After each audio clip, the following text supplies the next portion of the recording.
Welcome to the special episode. It has been a year already since I started learning how to drift. From not even do a donut to tandeming. I've been through a lot of incredible moments from this year. And I have been meeting a lot of incredible people that helping me to improve for my drifting and keep me in drifting for so addictive. So in this episode, I'm gonna walk through with you guys what I have been through this year and how do I improve on each of the event, what I have learned, how do I get to the point that I currently at, which is tandem drifting, which could be a good or bad example for you. So let's get into the topic. First, getting your drift car is the key of drifting, starting your drifting. So I don't want to spend too much time on fixing your car or molding your car, making it ready to drift. What I want to do is want to focus on driving itself. So I pay a little bit premium because I want to get an out-the-box drifter for my drifting. So I getting a $7,000 S13, which is a good deal for me because the previous owner already putting like 30K in it, and it has some previous owner smaller issue, very small, like power steering fluid leak, something like that, and the car is totally running and ready to drift. It even has a cage with it. So I start with that, and then so that I know if everything wrong on drifting is my ability issue, it's not the car's issue, because the car is drifting like a chart, while on the previous owner's head, he even showed me some of the video that he did before. Great, like making for smoke and doing all kinds of like angles and transitions with tandeming. So this is my first event. What I have been prepared for it is basically some maintenance work. I don't need to spend too much on the car, but I need to figure out how to tow the car there, because I don't want to drive the car there because it will break. If it breaks, it's a headache to tow it back. So I actually end up learning a lot of towing on the go, like parallelly. And here's end up the first drifting event just using clutch kick as a tactic. I don't even pull the handbrake, and I spin out a lot. This is probably the best run that I do for drifting, like 2 seconds. And the second event is actually the donuting. I'm learning donut over about an hour seat time. I'm able to do donuts. And then the next event, I'm starting trying figure eight, which it will help you with the transition of the car once you know how to maintaining sliding, which is your donut. And then you'll need to fade it from the right to the left, or to the left, or from the left to the right. So the learning process for me actually is more like learning from donut and then figure eight, and then second gear figure eight. It probably takes you about 3 to 4 events with a lot of like gaming simulator kind of learning experience, and then you'll be able to get onto some ski pad and start trying your first drifting and try to link turns, or maybe doing turn by turn but maintaining not spin out.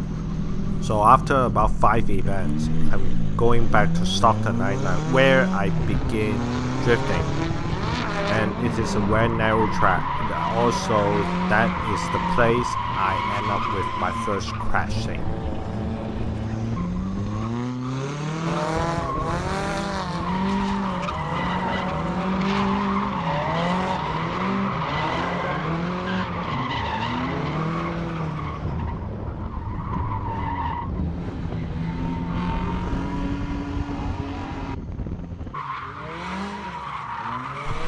At that time, I start feeling very confident about my skill, and then I'm start getting out of my comfort zone and trying something different. but it ends up to be my front tire losing grip because it's so old, and I never noticed that. And when it tried to initial, it ends up not able to initial, and then I understeering and runs into the wall. It feels okay, nothing major damage about the car. It's just the bend of the bash bar. And I'm keeping about once a month going to one drifting event. So here is another after 2 months, and it's another Stockton 99, which I ends up broke my transmission. It is actually a very tragedy, and it forced me to replace my transmission by myself in my garage. It's a very good learning experience, and the problem for me on that transmission is I didn't warm up the car enough before I go into drifting, and that's I think the major issue of blowing the transmission. So at that day, I only ends up one run, and then the transmission broke because I didn't get enough time to warm up the car. It is a very scary experience. Right? A lot of uncertainty. Actually, every time you try to fix your car that is never experienced before from you, but it's a very good opportunity for you to grow and learn. So what I end up with is drain the oil and then see a lot of metal pieces, and then I know the transmission is done. So I end up also replacing the clutch, which is you need to pull the transmission. So that's why you want to change the clutch as well. And then I get the transmission from a local guy in the Facebook forum, and he had a very good S14 SR engine. So it ended up to be good, and then I can put it into gear with one shot, which is very excited and feeling lucky. So 1 month after that, I'm going to all out and driving, towing the car to LA to Grange Moto Circus, which is the 2 years ago the Super D places. That 2 day I would say is I got the most improvement out of that from that 2 day. First, that track is very tactical and it has a lot of short turns and it's really narrow. And the sit time is another critical thing. I think it's a little bit different from the culture with North Cal and SoCal. SoCal is more loose and more relaxed kind of style. They can allow a lot more car on the track at the same time, so that you kind of have more time to practice and more time with more like a tandem experience while you're driving. So after come back from Grange to Sonoma is just much natural and much relaxed to me. And yeah, I'm start enjoying drifting because I can start pointing to where I want to end up, where I want to turn, where I want to slide to, and I start learning some of the more advanced tactics like feign initial, like handbrake adjustment, re-clutch kicking, during the drifting, something like that. So it's another upper level after that. So here's the example for my second gear handbrake adjustment during a drift turns.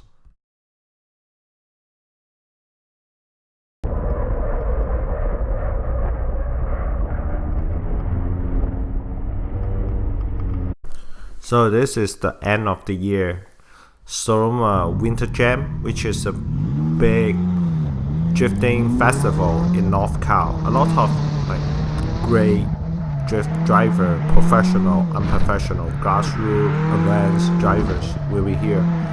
So it's my pleasure to be in such a big event and not being suck. That's now I'm able to do ski pads. I'm able to do some donuts in the very narrow donut pads and make some smoke in the crew. So which makes me feel really accomplishment. So there was one thing very special for Winter Jam, other than this like big crowd, good, excited, fun moments. It's also the first time that I'm drifting in the rain, and actually about 60 to 70% of the driving during Winter Jam is actually in a wet surface. But the footage that I capture here, I will show you guys, is more like dry because I'm miserable in rainy condition. You just need to relearn all the things in the raining drifting, because everything become very slippery and photo become very sensitive. It's very easy for you to spin out, and it's very unpredictable too. Anyway, it's a good learning experience, and I got a chance to try the same layout again 2 months later. So after New Year, I actually stopped drifting for 3 months because there was no any drifting event during that 3 months. It usually more like a break for them, like a seasonal break. So basically, if it is a 1 year experience, it's only 9 months for me, because there was one season that didn't have any drifting event. You cannot touch the car for that 3 months. So this is the first Sonoma event for this year, 2019. And the first layout that they do is actually turn 9, I don't remember the name. And it's really excited because I think it's the second time for me to do it, and the first time I'm not able to link the turns, so it's a very good chance for me to learn about this layout. And the more important thing is after this event, I don't afraid of wall anymore, because turn 7 is the one that have a lot of walls. You actually need to transition through out the walls by using the full track. Otherwise, you are not able to link your turn and maintain drifting overall. So almost wrecked my car here in this turn. But after you're learning drifting for a while, you kind of know how to avoid your car, because every time you try to spin out, or you predicted, if that is a little bit dangerous, the best way is to adjust your car to a good position, and then you step on the brake. Don't step on the brake all the way, all the time, because if your car didn't have ABS, you will have 4-wheel stucking, and then your car is just understeering throughout whatever your car is pointing to. So don't do it. Try to adjust your car to the point that you want them to go, and then you start pulling a handbrake with your stepping into your brake slowly, and try to slow down the car.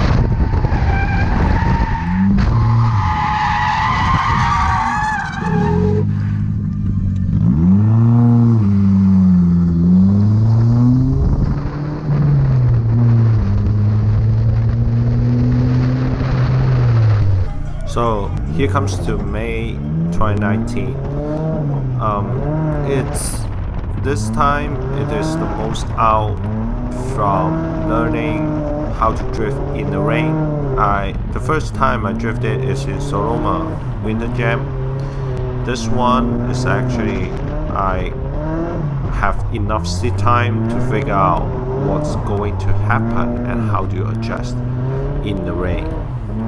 And it ends up to be very smooth runs by the end of that day. I'm pretty satisfied for what I have been achieved over that day. So this is my first tandem event by the end of May this year, and it's amazing, I would say. And then I also meet my current drifting partner, tandeming partner, Josh.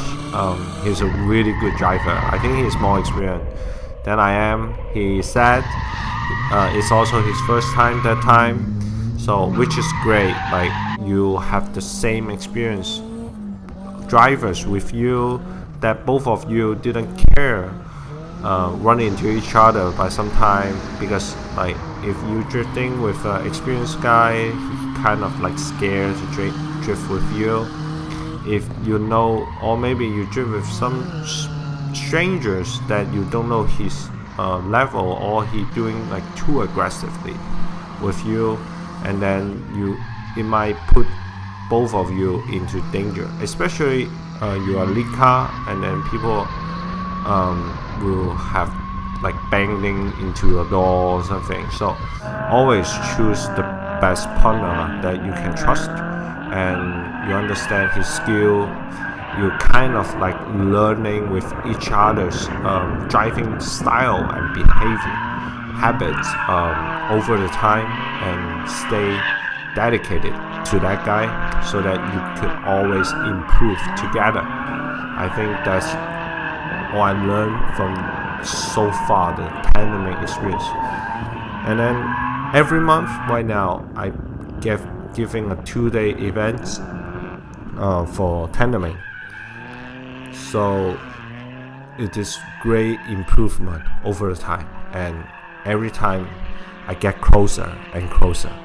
I put more smoke and more smoke again, like one after another. And one more thing is very important is stay within comfort zone, learning everything by purpose every time. So don't rush into, oh, I want to put a good show, I want to put a good photos, and I'm able to share this experience too. So by the end of the day, most importantly is you guys both drive the car back without any issue, without hitting into each other's. Like, even though you guys don't care about wrecking your car, but it's always good and skillful to keep your car, but stay closer with each other's, right? So that's good, and enjoy those tandeming footage. I think is sick. We call ourselves sick style driving. I think like to the point that it's us like third time doing so. I think it's really amazing. So this pretty much it for today. Sharing. It's been a year. How amazing. I never believed I can grow so much over a year, and it actually happened. Thanks for everyone supporting me over the time. Families, friends that meet in the drifting event, friends that supporting me for my YouTube channel and Instagrams too. So it's amazing. Like, drifting is my life thing right now. I'm gonna keep improving, but I don't know like what I'm going to do next. Right now I'm just trying to keep drifting, keep improving. I think I still have a long way to go. So I hope this video I can help you guys by getting out there to trying drifting. If you have such a thought, you always want to learn how to drift, I think that's pretty much 1 year of time, one car. I'm not the best talented. I'm not even talented, I think, but that's all you need. Like sit time, hard work, some budget for backing you out from the trouble of getting your car broken, and then you can replace and keep drifting. So yeah, that's pretty much it, and I hope you guys enjoy it. Like it if you like it. Remember, subscribe. I'll see you guys next time.